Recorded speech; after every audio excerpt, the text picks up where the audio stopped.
नमस्कार, मैं हूं देवनाथ पांडे और आप देख रहे हैं बीडीएफ न्यूज की क्राइम सीरीज खलनायक, जिसमें हम आपको सुनाते हैं अपराध और अपराध से जुड़ी तमाम छोटी और बड़ी खबरें। तो आज हम दो खबरों के बारे में आपसे चर्चा करेंगे। पहली खबर यह है कि दिल्ली एनसीआर का कुख्यात गैंगस्टर नीरज बमाना अब आतंकी संगठनों से हाथ मिला चुका है, ऐसी खबरें आ रही हैं। और दूसरी खबर एक कनाडा में बैठा एक गैंगस्टर जिसका नाम है लखबीर सिंह लंडा, और उसका एक साथी गिरफ्तार हुआ है जो पंजाब के अंदर अवैध हथियारों और नशे की तस्करी किया करता था। वो अपनी गर्लफ्रेंड के साथ गिरफ्तार किया गया है। हालांकि इसकी गिरफ्तारी 2 दिन पहले हुई है, लेकिन आज उसकी गर्लफ्रेंड को भी अब जेल में भेज दिया गया है। तो इन दोनों के बारे में ही आज चर्चा करेंगे। वैसे तो आमतौर पर रात 9 बजे हम किसी गैंगस्टर के जीवन के ऊपर कहानी लेकर आते हैं या फिर हम किसी गैंगस्टर के परिवार के ऊपर बताने वाले थे, लेकिन ये एक बड़ी खबर है, इसीलिए इसके बारे में चर्चा करना बेहद ज़रूरी है। तो सबसे पहले बात करेंगे कुख्यात गैंगस्टर नीरज बमाना की। तो लॉरेंस बिश्नोई के बारे में कहा जाता है कि लॉरेंस बिश्नोई हरविंदर सिंह रिंडा के संपर्क में पहले से था और कहीं ना कहीं अब उसका आतंकी गठजोड़ तो सामने आ चुका है, लेकिन लॉरेंस बिश्नोई के बाद अब नीरज बमाना का भी नाम आतंकियों से जुड़ता हुआ दिखाई दे रहा है, खालिस्तानी आतंकवादियों से। दरअसल हुआ कुछ ऐसा था, जैसे हमने आपसे सुबह भी जिक्र किया था कि कुख्यात गैंगस्टर लॉरेंस बिश्नोई और काला जठेड़ी को मारने की खौफनाक प्लानिंग चल रही है। और इस प्लानिंग में जो कनाडा में बैठा गैंगस्टर अर्शदीप डल्ला है, वो खालिस्तानी आतंकवादियों के संपर्क में है। नीरज बमाना के नाम पर जो रंगदारी मांगी गई, इन सबका एक दूसरे से कहीं ना कहीं संपर्क था। इस लिहाज से देखा जा रहा है कि गैंगस्टर अर्शदीप डल्ला नीरज बमाना के नाम से अब रंगदारी मांगने का काम करवा रहा था, और ये दोनों मिलकर उस गैंगस्टर यानी कि जो लॉरेंस बिश्नोई है और काला जठेड़ी, उसकी हत्या करने वाले थे। तो इस लिहाज से नीरज बमाना का नाम लेकर कहा जा रहा है कि नीरज बमाना अब खालिस्तानी आतंकवादियों से हाथ मिला चुका है और नीरज बमाना अब और भी ज़्यादा खतरनाक हो जाएगा। हालांकि इसमें मज़ेदार वाली बात तब होती जब गैंगस्टरों का भी अपना कोई पक्ष होता, गैंगस्टर भी खुलकर कुछ बोल पाते या बता पाते, तो कुछ ज़्यादा अच्छा होता कि हाँ, मीडिया के सामने वो भी अपना रुख रख सकते हैं। खैर, अब इसमें जब जाँच पड़ताल होगी तो निकल कर सामने आएगा। दूसरी खबर का जिक्र करते हैं। दूसरी खबर यह है कि कनाडा में ही एक और गैंगस्टर बैठा हुआ है जो रिंदा के संपर्क में है। हरविंदर रिंदा, जो कि खालिस्तानी आतंकवादी घोषित हो चुका है, तो उसके संपर्क में है। उसका नाम है गैंगस्टर लखबीर सिंह लांडा, और लांडा अपने इशारे पर हिंदुस्तान के अंदर खासतौर से पंजाब, दिल्ली, हरियाणा, राजस्थान, इन सब जगहों पर वो अवैध हथियारों की तस्करी करवाता है और मादक पदार्थों की तस्करी करवाता है। तो उसी के गैंग का एक गैंगस्टर था जिसका नाम था अनमोलदीप सोनी। वो मोहाली के खरड़ में एक गुरु तेग बहादुर नगर है, वहाँ एक स्टूडियो अपार्टमेंट में अपनी गर्लफ्रेंड के साथ छिपा हुआ था, ताकि जब उसकी भनक मिली स्टेट स्पेशल ऑपरेशन सेल को, तो वहां पर पहुंचकर उसकी गिरफ्तारी 9 सितंबर को हुई है। इस मामले में 4 दिन तो पुलिस ने उससे पूछताछ की, और 4 दिन की पूछताछ के बाद जब उसे कोर्ट में पेश किया गया तो पुलिस ने ये हवाला दिया कि इसे लेकर अभी तरन तारन जाना है और तमाम उन हथियारों की, मादक पदार्थों की रिकवरी करनी है जो इसे कहीं और पहुंचाने थे। लखबीर सिंह लांडा का वो कंसाइनमेंट था। तो इसकी जो गर्लफ्रेंड मिली है, इसकी गर्लफ्रेंड के फ्लैट की जब तलाशी ली गई है तो इसकी गर्लफ्रेंड के फ्लैट से भी करीब 103 किलोग्राम हेरोइन मिला है, जो कि मादक पदार्थ कहा जाता है और काफ़ी खतरनाक मादक पदार्थ है। तो इस तरह से लखबीर सिंह लांडा की कमर पंजाब पुलिस की स्पेशल स्टेट ऑपरेशन सेल ने तोड़ी है। लखबीर सिंह लांडा के बारे में कहा जाता है कि लांडा करीब 2 साल पहले यहाँ से कनाडा गया था और वहीं पर बैठकर तमाम तरह के अपराधों को अंजाम दिलवाता है, गोलियां चलवाता है, लोगों से रंगदारी मांगता है। लेकिन इसके अनमोलदीप सोनी के गिरफ्तार होने के बाद अब लांडा की कमर टूटती हुई तो दिखाई दे रही है।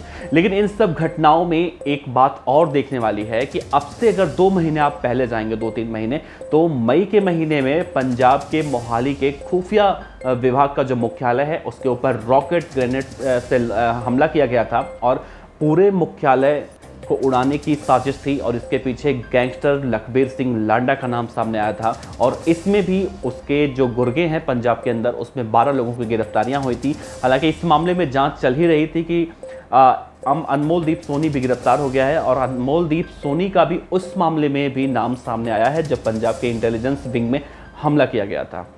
बहरहाल इससे भी अब 2 दिन और कड़ाई से पूछताछ की जाएगी, क्योंकि ये तरन तारन का रहने वाला है। तो तरन तारन इसे लेकर पुलिस जाएगी और वहां पर जाकर इसे पूछताछ करेगी, कहां पे हथियार उसने छिपा रखे हैं, मादक पदार्थों की तस्करी वो किया करता था तो किस जगह पर किया करता था, कि सब कुछ डिटेल उसका निकलवाया जाएगा। लेकिन एक बड़ी बात इसमें देखने को ये मिल रही है इस खबर में कि जो इसकी गर्लफ्रेंड है उसका नाम अभी फिलहाल मालूम नहीं चला, उसके नाम का खुलासा पुलिस ने नहीं किया है, लेकिन उसे अब जेल में भेज दिया गया है। जेल में बैठकर भी वो अब कहीं ना कहीं अपने किए गए कर्मों का हिसाब चुकाएगी।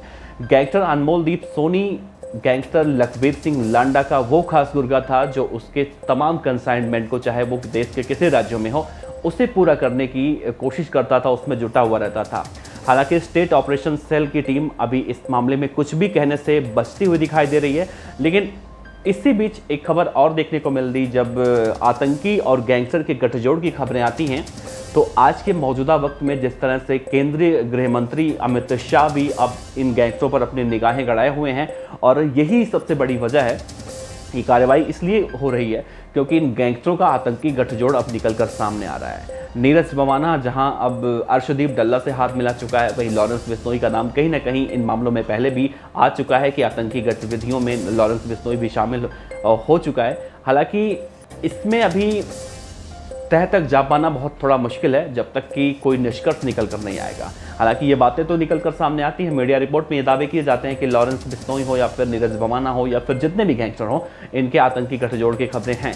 लेकिन अभी तक इसमें कुछ आप एक तरह से प्रूफ कह सकते हैं, प्रूफ अभी नहीं मिला है कि ऐसा कुछ है। लेकिन उड़ती उड़ती खबरों की माने या सूत्रों की माने, या आप जिस तरह से समझें मीडिया की भाषा में, उससे ये कहा जाता है कि इन गैंगस्टरों का आतंकी गठजोड़ है। और शायद इसीलिए देश की सबसे बड़ी एजेंसी, जिसे नेशनल इन्वेस्टिगेशन एजेंसी कहा जाता है एनआईए, वो बहुत ही शिद्दत से लगी हुई है और अमित शाह इन गैंगस्टरों की कमर तोड़ने में लगे हुए हैं। लेकिन इन सब के बीच में जो तमाम गैंगस्टर हैं वो एक दूसरे को मरने मारने पर भी उतारू हो चुके हैं। जहां नीरज भवाना अब सिद्धू मूसेवाला की हत्या के बाद लॉरेंस बिश्नोई को मारने की धमकी दे रहा है, उससे बदला लेने की बात कर रहा है, वहीं लॉरेंस बिश्नोई भी गुप्त तरीके से कई सारे कांडों को अंजाम दे देता है। चाहे वो जेल में बैठा हो, पुलिस कस्टडी में हो, उससे पूछताछ की जा रही हो, इससे लॉरेंस बिश्नोई को कोई फर्क नहीं पड़ता है। और इसी खबरें तमाम हम देखते हैं और आपको उससे रूबरू कराते हैं। तो क्या लगता है, क्या अमित शाह जिस तरह से गैंगस्टरों पर कार्रवाई कर रहे हैं, उस कार्रवाई का कोई निष्कर्ष निकल पाएगा?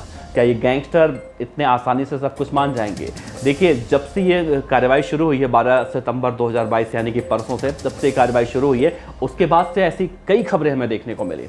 पंजाब में तो गैंग वॉर की खबर भी देखने को मिली, हरियाणा के अंदर काला राणा के पिताजी को गिरफ्तार कर लिया गया, उसके बाद काला राणा का भी रौद्र रूप देखने को मिला, जबकि काला राणा भी जेल के अंदर बंद है, लॉरेंस बिश्नोई भी जेल के अंदर बंद है। इनके ऊपर शिकंजा कसा जा रहा है, लेकिन ये गैंगस्टर जेल में बंद होकर भी उसके बाद भी कहीं ना कहीं अपने वारदातों को अंजाम दे रहे हैं। तो इससे ये कहना कि केंद्रीय गृह मंत्रालय की तरफ से जो कार्रवाई की जा रही है उससे गैंगस्टरों के वारदातों में कोई कमी आएगी, तो अभी तो फिलहाल ऐसा दिखाई नहीं दे रहा है। लेकिन जब पूरी तरह से इन गैंगस्टरों पर कार्रवाई होगी, तब हो सकता है कि ये गैंगस्टर कहीं ना कहीं शांत बैठ जाए। फिलहाल इस खबर को लेकर आपका क्या कहना है? क्या नीरज बवाना का अर्शदीप डल्ला से जो नाता है, जो रिश्ता निकलकर सामने आया है, वो सच है, या फिर मोहाली इंटेलिजेंस विंग के ऊपर जो हमला हुआ था बिल्डिंग के ऊपर, उसमें इसका कितना योगदान है, या फिर लखबीर सिंह लांडा के और कौन कौन से कंसाइनमेंट को ये पूरा करने वाला था?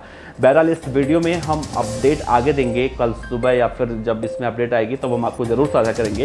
फिलहाल इन दोनों ही खबरों को लेकर आपका क्या कहना है जरूर बताइएगा। आपका बहुत बहुत शुक्रिया, और आपसे वादा करते हैं कल हम किसी गैंगस्टर के परिवार के बारे में कहानी लेकर आएंगे, एकदम सच्ची वाली। तो आप बने रहिएगा और ये जानने की कोशिश कीजिएगा कि ये गैंगस्टर तो बच जाते हैं, लेकिन उनके पीछे उनके परिवार को कितनी यातनाएं झेलनी पड़ती हैं, इससे खबर को देखकर हम जरूर अंदाजा लगा सकते हैं। फिलहाल इस खबर पर तो आप जरूर राय दीजिएगा। आपका बहुत बहुत शुक्रिया। मिलते हैं अगले वीडियो में, तब तक के लिए नमस्कार।